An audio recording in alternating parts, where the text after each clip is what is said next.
back to Seattle.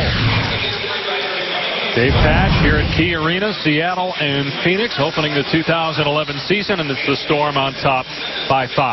Well, it's the 15th year of the WNBA, the first game back in June of 1997. Let's take some look back now at some of the greatest moments in the history of the WNBA today. Good evening, everybody, and welcome to Game 1 of the inaugural WNBA season. The first basket in WNBA history is scored by Penny Toller. It's that time, baby. We're rolling tonight. I mean, rolling. Liberty out of timeout. Teresa Weatherspoon at the buzzer, a three. Oh, she put it in. She put it in. What a finish. Cynthia Cooper doing it all. It's official. There's a dynasty in the WNBA. It feels good, boy. It feels darn good. Byers gets it up to Leslie. What's she going to do? She got it! For the first time in WNBA history, someone has dunked in a game. It's Lisa Leslie with the dunk.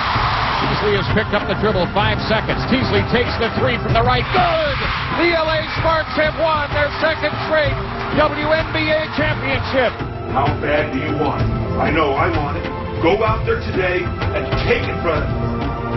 Nolan, a dart for Aldridge, got it! Oh my! From worst to first, they are champs. Rebound tipped out, Parker on the run. We're gonna get a dunk here. Yes! She got it! The first time in the history of the WNBA, we have a Rookie of the Year who's also been named the league's most valuable player. You can see the changing of the guard in the WNBA. For the second time in 3 years, the StormvsMercury are the champs of the WNBA. Lauren Jackson, they're looking for the MVP to take over this ball game. That'll do it. The perfect playoff run complete. Seattle, you have a champion once again.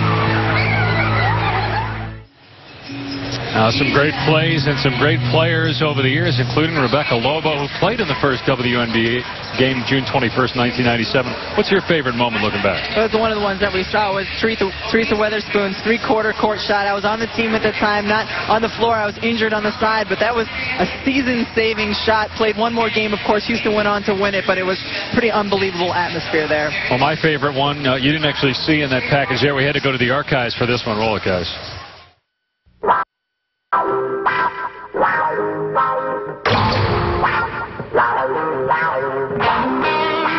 I was 12 years old, I told Red Auerbach that I'd be the first woman to play for the Celtics.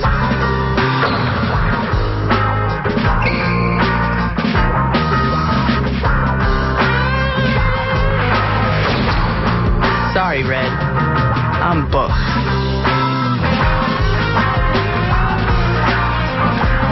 We told your kids, Rebecca, when you get home, when you tell them that they got to clean their rooms, to say I'm booked. Yeah, and my husband asked me what the heck that music was. That was fine. Good stuff. All right, when we come back, we'll have highlights of the first half and preview the second half. Seattle on top of Phoenix by 5 at the break. WNBA on ABC, presented by Pennzoil. Brought to you by NBAHoopTruth.com. where kids can see, share, and control all the fun of the NBA.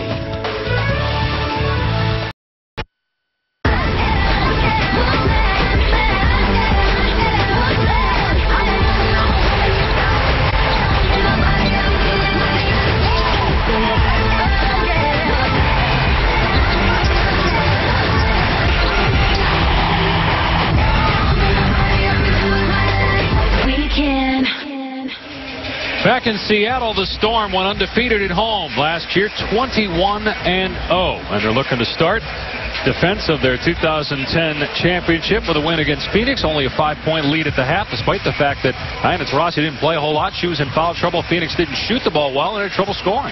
Well, I think what was important for Seattle was that they controlled the pace of this game, and that's always the most important key when you're going against Phoenix. They didn't allow Phoenix to get out and get too many transition buckets. On the other side, Lauren Jackson was quiet. Sue Bird was not. She was great in that first half. Oh, Sue Bird, I mentioned at the top, I think she's the best point guard in the world. It's because she makes the right decision at the right time. time. She can pass the ball in transition for finishes. She gets the ball to the players where they can do something with it. For Katie Smith, that's the three-point shot. She's got a great pull-up jumper. She sees the lane all the way to the basket. She just has the all-around complete game. 6 assists, 8 points for Bird. Lauren Jackson had only one official field goal attempt in that first half. She got all of her points at the free throw line and only had 2 rebounds. Lauren Jackson, a player, averages just under 15 field goal attempts a game. Look for that to change here in the second half. She will get the ball more. Taurasi led the Mercury with 14 points, 6 of 9 shooting. He also had 3 turnovers. 2 of those were on offensive fouls. And Diana Taurasi did her part offensively when she was in the game the first half. What Phoenix needs is more production from Candace Dupree, and they need more from Giovanna Bonner when she comes in the ballgame. But most importantly for Phoenix, they want to get those rebounds and get out and push this pace. They want to get a much faster tempo here in the second half. Neither Bonner nor Dupree scored from the field. Dupree had 2 points coming at the foul line. Phoenix will start the second half with the ball. There's Taurasi, and the scoring leader in the WNBA each of the last 3 years, and will obviously contend for that again this year. Braxton unable to score inside, and Bird out of there with it. So to start the half against Seattle's man-to-man defense, Phoenix looks to go inside, attack Lauren Jackson. She plays good defense. Phoenix unable to convert the layup. Here's Bird, and it out. Rebound by Cash, and she'll pull it out. Now, Corey Gaines talked a lot about how they've got to be a better rebounding team this year. Well, not a good start here in the third quarter. Seattle, one of the best offensive rebounding teams in the WNBA last season. That's what they're going to do, is attack that offensive glass. Little, no, kept alive, and Little able to track down a loose ball, so that's 2 by Seattle in the sequence. Seattle was second in the league last season in terms of offensive rebounds a game at 11.5. Jackson just her second shot attempt, still without a field goal in the game, and then Little commits a foul on Taurasi. That's 3 on Camille Little. But you want to get Lauren Jackson involved, and that's a three-point shot that she's very capable of making. So they want her getting touches here in the second half of the game. To your point, she had 54 threes a year ago. That was a career high.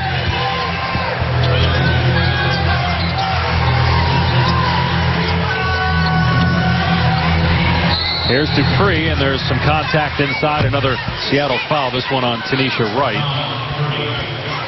I think Diana Taurasi is one of the best guards in the league at making officials aware of when she's drawing contact and kind of creating that contact and getting the foul called on the other player. She's just really crafty that way.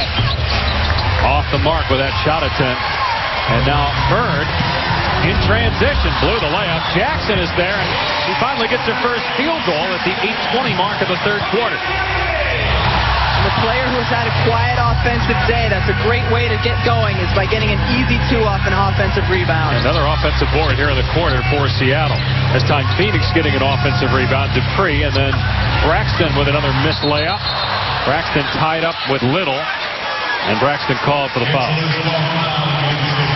Lauren Jackson and the whole Seattle team, Bird, 9 times out of 10 is going to finish that shot, but Lauren Jackson's smart to be there to clean it up. And on the other end, we saw Kara Braxton take maybe a 10-foot face-up jumper.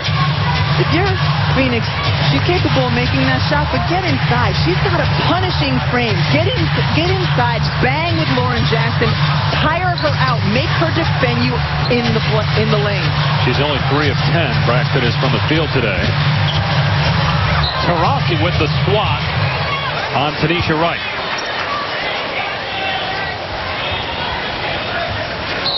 Penny Taylor shaken up. We're going to stay on the floor. And Phoenix gives up a layup to win cash. They went right at Penny Taylor. They saw that she was still a little shaken up from the previous possession, so took it right at her, and Swin got the wide open shot.